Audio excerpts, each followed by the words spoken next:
Кога утринава дошле на работа во базата на Бехтел Јенка на автопатот Тетово-Гостивар, 50-ната работници биле известени дека нема да бидат ангажирани понатаму во градењето на коридорот 8. Тие одржаа и протестен собир со цел да го искажат револтот со оглед дека голем дел од нив имаат важечки договори. Има колеги кои што има до 4, 5, 6, 7 месец имаа договор, имка ни рекоа вика толку.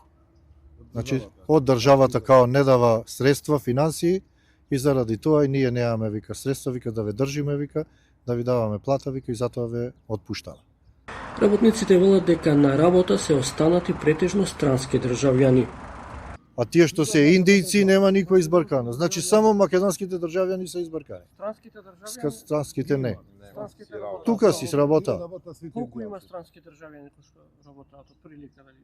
Па поголем дел од нас.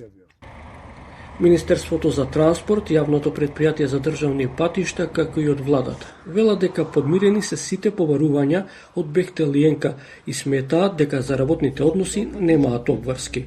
Владата не должи ниту фенинг, ниту денар кон компанијата Бехтел Јенка, така што работниците своите права треба да си ги бараат во менаџментот на Бехтел Јенка и оние кои што го потпишаат тој договор со Бехтел Јенка.